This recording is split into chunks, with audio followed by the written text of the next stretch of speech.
G'day. I'll be doing a book reading, Complex PTSD from Surviving to Thriving by Pete Walker.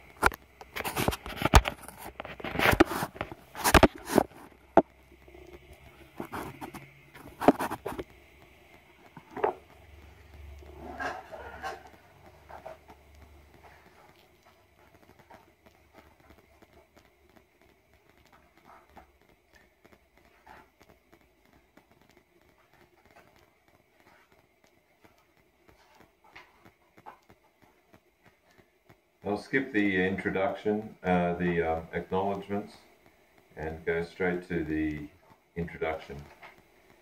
I'll begin with the disclaimer. Pete Walker's disclaimer says, I am not an academic expert on complex PTSD, CPTSD. I have read and studied a great deal, but by no means exhaustively, and I do not make it a point to religiously keep up with all the latest developments. What I bring to the table here is almost 30 years of treating trauma survivors in individual and group settings.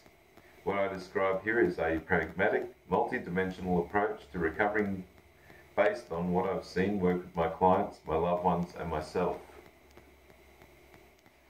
Now for the introduction. If you're in immediate distress, please turn to Chapter 8 and read the list of 13 steps for reducing CPTSD fear and stress. 40 years ago, I was riding on a train in India, travelling from Delhi to Calcutta.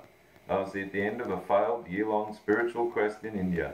Instead of enlightenment, my salvation fantasy had only netted me despair and amoebic dysentery. The latter cost me 30 pounds of flesh and left me looking like an emaciated monk.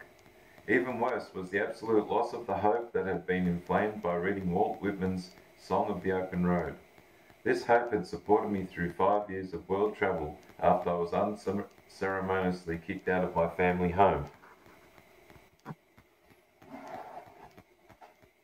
But back to the train. I was sitting in my cramped second-class seat with the untouchables, chickens and goats, reading an English version of an Indian newspaper. The paper informed me that my destination, Calcutta, was now inundated with 100,000 refugees from Bangladesh who had just fled their flood-swamped homes. They were all apparently sleeping on the downtown streets in the recesses beneath the protruding second floors of all the buildings that lined the streets. I came in late at night and sure enough, sleeping bodies wrapped in sheets, shoulder to shoulder, lined the streets everywhere.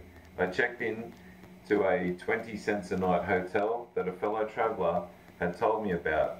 I slept unevenly, dreading the sight that I would behold the next morning. How would I handle viewing the masses of desperate people, especially when I had nothing to give?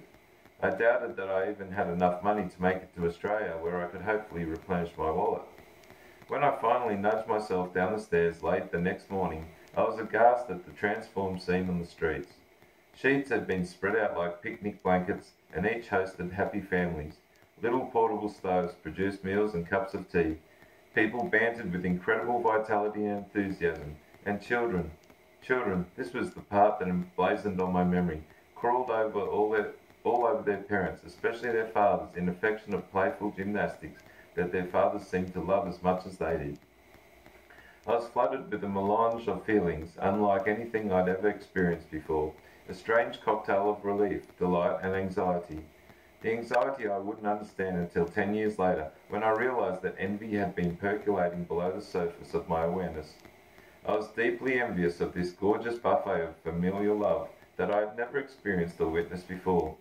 The family sitcoms, even the syrupy sweet ones that I had watched growing up, came nowhere near creating such an authentic tactile representation of healthy bonding and attachment. When I realized what this was years later as an anthropology and social work student, I positively flashed back to other non-industrial countries where I had seen similar scenes on a less grand level: Morocco, Thailand, Bali, and an Aboriginal reserve in Australia. These memories also viscerally informed me about the kind of relational love I had never seen in my own or friends' families. As I digested this experience over the years and used it to overcome my denial about what I had missed out on as a child, I began the decades-long quest that has led me to write this book, as well as the Tao of Fully Feeling, which precedes it. The Tao of Fully Feeling is a companion to this book and elaborates many of the foundational principles of this book. This book then is my hopeful effort to create a map that you can follow to heal the wounds that come from not enough childhood love. If I'm a bit repetitive at times about issues like shrinking the critic and grieving the losses of childhood, it is my attempt to find different ways to emphasize the great importance of engaging these themes of recovery work over and over again. If you find yourself lost and not sure how to get back onto the map, these themes will always be key portals for re-entry. I sometimes recommend that readers view the table of contents and start with whatever headings most strike a chord. Although the book is laid out in a somewhat linear fashion, everyone's journey of recovery is different, and journeys can be initiated in a variety of ways. Journeys of recovery may begin when a death or great loss brings up an emotional storm that opens a hidden reservoir of childhood pain, or when a friend shares something about his or her recovery process that strikes a chord, or when a book or TV show triggers a more serious consideration of what really happened in childhood, or when something gets opened up in couples therapy, or when a healing crisis in the form of panic attacks or a nervous breakdown requires some outside help, or when the self-medicating strategies developed to soothe depression and anxiety get out of control and also require outside help. I hope that readers will be able to use this book as a textbook for recovery, and that certain sections will call you back or forward to them repeatedly, as over time and with effective work, certain themes continue to take on even deepening meaning. In this vein, you will find that the table of contents is quite comprehensive, and sometimes the best way to use this book is to browse through it and then read the sections and chapters that most capture your interest. Moreover, this is not a one-size-fits-all formula for recovery. Depending on the specific pattern of your childhood trauma, some of the advice contained herein may be less relevant or even irrelevant to you.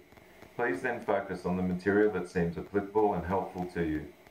I also hope this map will guide you to heal in a way that helps you to become an unflinching source of kindness and self-compassion for yourself, and that out of that journey you will find at least one other human being who will reciprocally love you well enough in that way. Finally, I have illustrated this work with many life examples. All names and identifying information have been changed to protect the client confidentiality. This ends the introduction.